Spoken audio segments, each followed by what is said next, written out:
you are pretty much my ideal client. Do you know why? Because I'm amazing. I'm amazeballs. You are amazeballs. So I've had type 1 diabetes since I was 21 was when I was diagnosed. I'm 44 now, so that's been a good amount of time with a chronic illness. When I got pregnant with Noah, I think it was a straw that broke the camel's back, so to speak. And I think so I had some health issues when I was pregnant with Noah, like at the very end of the pregnancy, just everything went to hell, and like a light switch. Like I was fine one day and the next day I was not fine. And the treatment was to get him out. That was the only way to get me safe and not have further issues, and to make sure he was birthed safely. And that's why I had such a tough labor, and then ended up in emergency C-section, and then took several years to recover from that birth process, pregnancy and birth process. I ended up having to have an eye surgery when Noah was 7 months old, having to borrow breast milk from other people because I was going to be clearing anesthesia from my system. Then I was told that I had to lay face down for like 3 days as much as possible, which is, there's very little time that that's actually possible with an infant to lay face down. 4 months later, we find out for sure, confirmed that he's deaf, and that confirmed no matter what we chose to do to support him in that, we were clear we wanted to have sign language as a resource. And I couldn't quite see very well yet from the eye surgery. My depth perception was really off. It was just kind of blurry vision. And but I was terrified I would go blind. And how would I communicate with my child? How would I become a good mom if I couldn't see him and he couldn't hear me? It's complicated. It gets very worrisome. So that period of our life together as a mom and a child was it was touch and go for me for sure. And my nerve system was shot.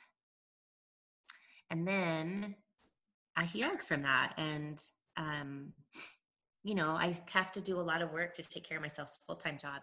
And then I maintained for a good 2.5 years like that, like feeling like the best I've ever felt in my life, like ever, which is so interesting to me because I was stage 4 kidney failure at that point.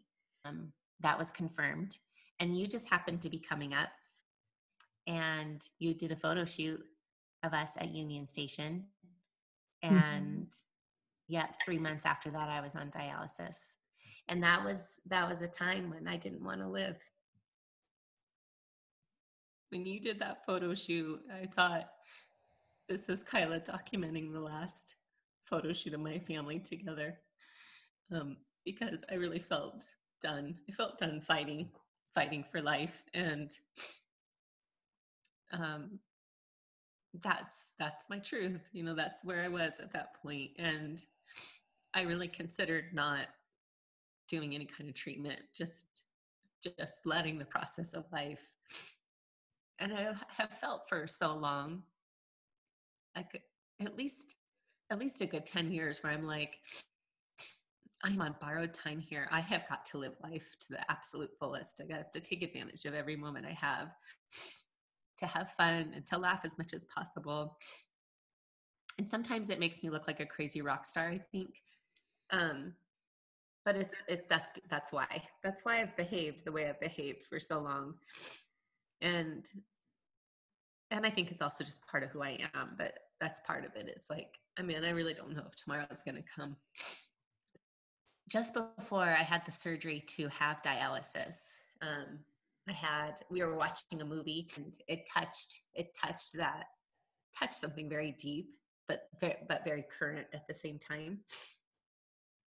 And I thought about Noah not having a mom, and it like threw me into a full-blown anxiety attack. Like I couldn't breathe. I couldn't stop sobbing body. I wanted to escape my body. Was the feeling, and I was like, there's no way to escape this body. It was a breaking point for me, and that was when I chose life. That was when I was like, no, yeah, no, it's not time to let go. It's not time to be done. You need to be here. You need to do whatever you can to be here for as long as you can. And if that means having the surgery, if that means taking drugs, that if whatever it means, you need to do it for Noah. And yeah, and it's because of him that I'm sitting here today talking to you. My love for him as a mom. And a few other things like a kidney and some new body parts. But I had to choose to live in order to be, in order to receive those other goods. And once you did that, it happened relatively quickly, didn't it? Yeah, it sure did. It was like it was already all lined up. Just say yes.